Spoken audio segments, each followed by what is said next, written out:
So this is just a quick tip for a technique I like to use on distorted sounds. And this is great for braams, basses, alarms, and signature sounds. Just if you want some kind of aggressive, dissonant, weird, screechy type of sound, then this could be a good technique to try out. So we are just gonna quickly create a distorted sound, add another oscillator, maybe also add the sub, and then just add some distortion here, maybe a bit more in a different mode. And then I would probably add some more distortion. Bit of decapitator,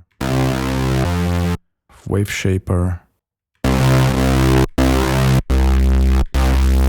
now the important thing is Serum is set to polyphonic, so we can play multiple notes at the same time. I'm sure you've noticed this, that if you're playing two notes at certain intervals, then you kind of get this waveform interference.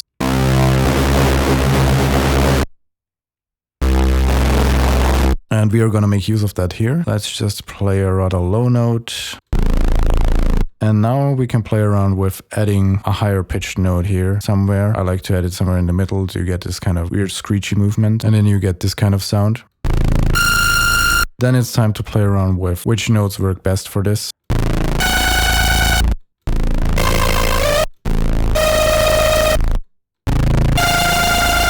And what I like to do is to have a look at the master envelope and just add quite a bit of attack there. So we have like a smoother transition when this higher note comes in.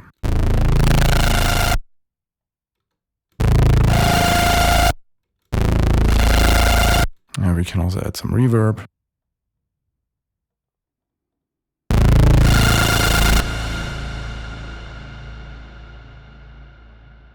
And also quickly add a limiter.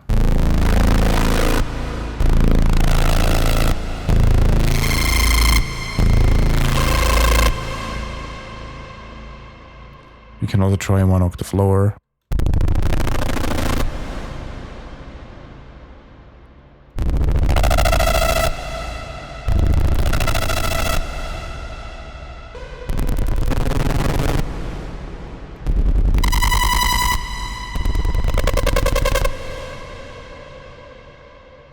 Just a very simple technique to get some more interesting stuff out of your distorted sounds. And I mean, obviously, play around with different wavetables, waveforms, different distortions, less distortion, more distortion. You can play around with that. You're gonna get quite different results each time. So maybe this is something worth trying out for you, and see you in the next one.